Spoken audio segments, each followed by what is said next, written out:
जय हिंद छात्रों, आप सभी का स्वागत है आपके अपने YouTube चैनल ज्ञान गंगा एजुकेशन में। चलिए हम चलते हैं वेद अंतिम वर्ष के अंतर्गत हमारा सब्जेक्ट है लिंग विद्यालय एवं समाज। इसके अंतर्गत हम पढ़ेंगे गुप्त पाठ्यक्रम, इसे छिपा हुआ पाठ्यक्रम भी कहते हैं और अदृश्य पाठ्यक्रम भी कहते हैं।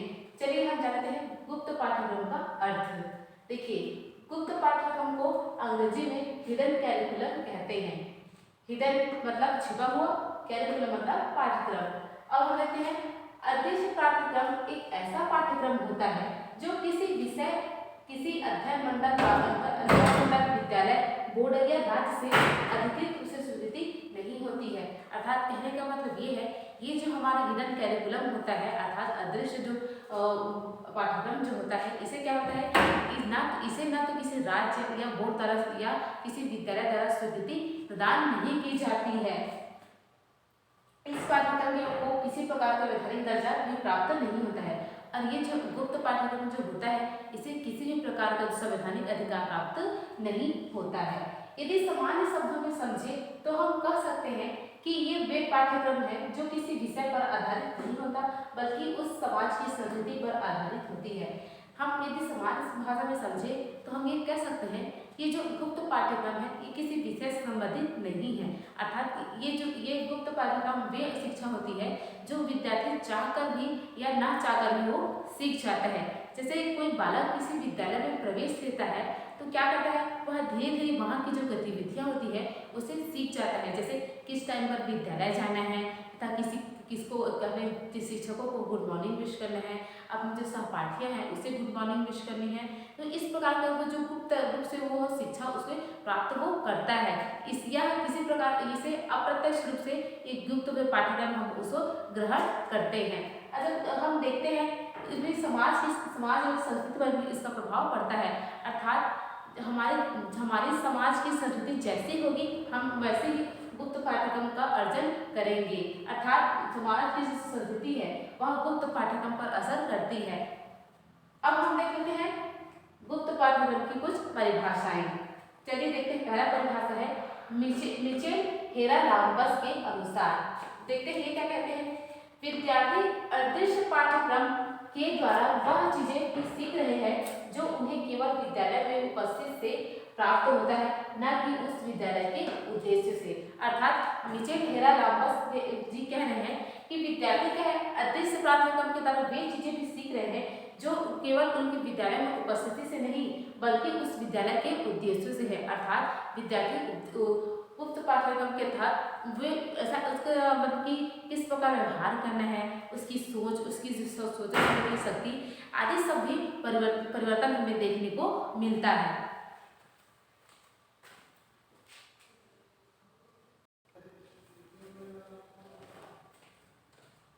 चलिए अब हम देखते हैं दूसरी गुप्त पाठ्यक्रम की दूसरी परिभाषा रोलैंड मेघन के अनुसार। कि रोलैंड मेघन जी क्या कहते देखते हैं, एक प्रकार का अदृश्य पाठ्यक्रम विद्यालयों में पढ़ाया जाता है जो विद्यार्थी को न तो किसी अंग्रेजी के पाठ में और न ही प्रार्थना सभा में पढ़ाया जाता है। वे जीवन जीने का नए रास्ते एवं अभिवृद्धि को भी अपनाते हैं। अर्थात रोलैंड मेघन जी कहते हैं कि जो गुप्त पाठ्यक्रम है ये विद्यालय में पढ़ाया जाता है, न तो पढ़ाया जाता है न ही उसको सिखाया जाता है, बल्कि वो विद्यालय में जब प्रवेश करते हैं उसी समय क्या होता है, विद्यालय के नियम कानून को देखते हुए बालक चाहकर और न चाहकर भी कुछ चीज़ों को वो सीख जाता है। तो रोलैंड मेघन यही कहते हैं कि क्या है, विद्यालय में जो विद्यार्थियों को न तो किसी अंग्रेजी के पाठ में और न ही किसी प्रार्थना सभा में उनको ये पढ़ाया जाता है। वे जीवन जीने के नए रास्ते एवं अभिवृद्धि को ही अपनाते हैं। अर्थात वे किस तरह उनकी सोचे समझने की शक्ति और आपस में एक दूसरे को देख कर व्यवहार में उनके परिवर्तन देखने को हमें मिलता है। अब हम देखते हैं गुप्त पाठ्यक्रम की कुछ विशेषताएं। चलिए देखते हैं, पहला है यह औपचारिक पाठ्यक्रम से भिन्न होता है। देखिए ये जो गुप्त पाठ्यक्रम होता है यह औपचारिक पाठ्यक्रम से भिन्न होता है। अर्थात औपचारिक पाठ्यक्रम के तहत हम पढ़ते हैं जैसे किस यूनिट में हमें क्या पढ़ना है, उस यूनिट को कितना यूनिट है, क्या है, मतलब कि वो औपचारिक पाठ्यक्रम के तहत आता है। तो वो जो गुप्त पाठ्यक्रम है वो औपचारिक पाठ्यक्रम से भिन्न होता है। न तो वो किसी इकाई में बटा होता है, न ही उसे निश्चित रूप से उसे लिखा या उसमें पढ़ाया जाता है। अब हम दूसरा देखते हैं इस पाठ्यक्रम किसी बोर्ड या अध्ययन मंडल द्वारा स्वीकृत नहीं है। ये जो गुप्त पाठ्यक्रम है इसे न तो किसी बोर्ड या राज्य या किसी अध्ययन मंडल द्वारा उसे स्वीकृति प्राप्त नहीं है।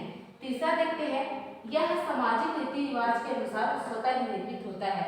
ये जो गुप्त पाठ्यक्रम है वे हमारे समाज से भी निर्मित होते हैं, अर्थात जिस प्रकार हमारा समाज होगा हमारी जो सोचने समझने की शक्ति है उसी तरह प्रभावित होती है। अर्थात हमारे कुछ समाजों में भी क्या होता है, हम कुछ चीजें सीखने को मिलती है। तो यही हमारी क्या कहते हैं, गुप्त पाठ्यक्रम कहलाती है। तथा यह क्या करती है, ये जो रीति रिवाज होती है अर्थात हमारे समाज में जो रीति रिवाज है उसके द्वारा स्वतः ही हम कुछ सीख जाते हैं और यही हमारा क्या कहता है, गुप्त पाठ्यक्रम कहलाता है।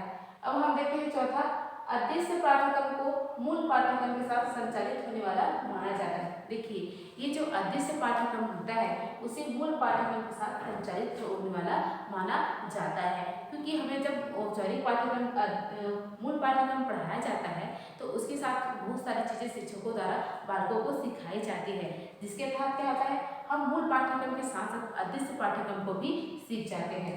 अब पांचवा देखते हैं, अदृश्य पाठ्यक्रम में ना तो पढ़ाई होती है और ना ही परीक्षा होती है। देखिए मूल परीक्षा में क्या होती है, हम जो पढ़ते हैं उसके क्या करते हैं, हम उसका परीक्षा भी देते हैं, है ना। तो ये जो गुप्त पाठ्यक्रम है उसके लिए ना तो हमें कुछ पढ़ाई करनी पड़ती है और ना ही हमें उसके लिए कुछ परीक्षा देने को पड़ता है।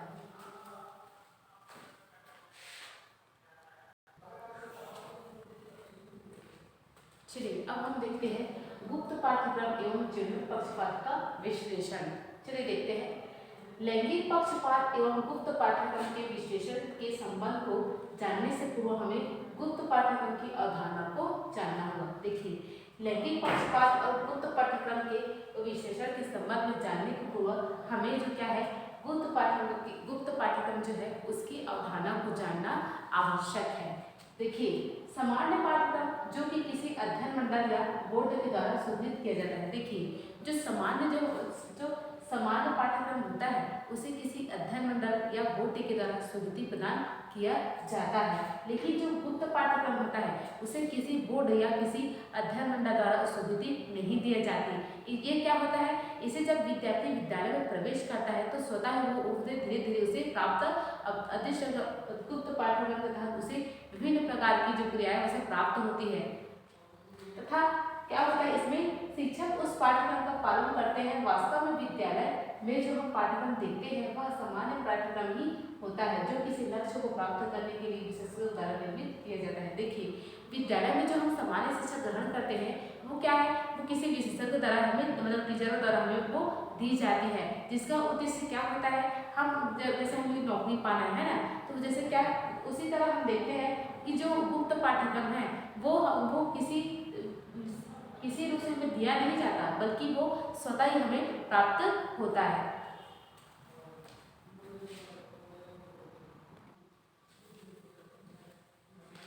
चलिए अब हम देखते हैं गुप्त पाठ्यक्रम एवं जैविक पक्षपात के उदाहरण। पहला है, लड़कों से शारीरिक श्रम करवाया जाता है तथा लड़कियों से तुलनात्मक रूप से कम शारीरिक श्रम करवाया जाता है। अर्थात कहने का मतलब ये है कि हम गुप्त पाठ्यक्रम एवं जैविक पक्षपात को उदाहरण देखते हैं यहाँ पर, तो इसमें कहा जा रहा है कि जो लड़के हैं उनसे अधिक शारीरिक श्रम करवाया जाता है और तुलनात्मक रूप से देखें तो लड़कियों को कम शारीरिक श्रम करवाया जाता है। तो इस प्रकार में जो पक्षपात है हमें दिखाई देने को मिलता है तथा इस तरीके से एक गुप्त पाठ्यक्रम के तहत हम कुछ चीज़ों को स्वतः ही सीख जाते हैं। दूसरा देखते हैं, लड़कों को लड़कियों की तुलना में कोमल तथा नाजुक समझ का व्यवहार किया जाता है। देखिए लड़कों को क्या है, लड़कियों की तुलना में उसको लड़कों को क्या है, मजबूत समझा जाता है और लड़कियों को कोमल समझा जाता है तथा उनके साथ उसी प्रकार व्यवहार किया जाता है।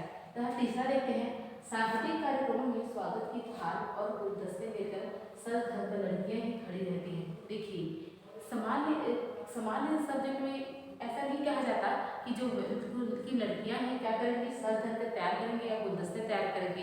एक गुप्त पाठ्यक्रम के तहत क्या होता है, जो लड़कियां होती है वह सर धर कर थाल तैयार करती हैं, वह सस्ती धरती हैं। ये गुप्त पाठ्यक्रम के तहत स्वतः ही हो जाता है। अब चौथा देखते हैं, लड़कियां अपने कार्यों को अलग समूह में करती हैं और लड़के अलग अलग समूह में करते हैं। देखिए जो लड़के होते हैं वे क्या करते हैं, अपने जो जितने भी कार्य होते हैं वे अपने ग्रुप में करते हैं, और जो लड़कियां होती हैं वे अपने ग्रुप में सारे कार्य को वो करती हैं। इसी प्रकार हम देखेंगे जो गुप्त पाठ्यक्रम में के तहत देखते हैं कि सामान्य जो सब्जेक्ट हमारे होते हैं या विषय होते हैं उनमें कहीं भी ये नहीं लिखा रहता कि जो लड़कियां हैं वही रंगोली बनाएंगी, जबकि क्या होता है कि हमारे जो स्कूल विद्यालय में क्या है, गुप्त पाठ्यक्रम के तहत जो हमारे जो संचालन होता है सब्जेक्टों का, उसके तहत क्या होता है कि जो रंगोली बनाना ये सब कार्य जो है स्वतः ही वो हमें करने को मिलता है।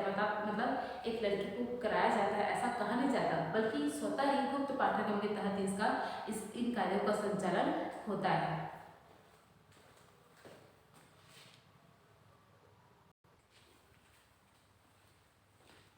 तो चलिए अब हम देख लेते हैं गुप्त पाठ्यक्रम का निष्कर्ष। देखिए, निष्कर्षता हम कह सकते हैं कि जो अदृश्य पाठ्यक्रम का निर्माण किसी विषय विशेषज्ञों के समूह के द्वारा नहीं किया जाता है। यहाँ पर कहा जा सकता है कि जो अदृश्य पाठ्यक्रम है उसका निर्माण किसी विशेषज्ञों के समूह के द्वारा नहीं किया जाता है, बल्कि यह स्वतः ही सामाजिक एवं सांस्कृतिक प्रक्रिया के दौरान चलन में आ जाते हैं। यह क्या होता है, यह स्वतः ही हमारी सामाजिक और सांस्कृतिक प्रक्रिया के दौरान चलन में आ जाते हैं।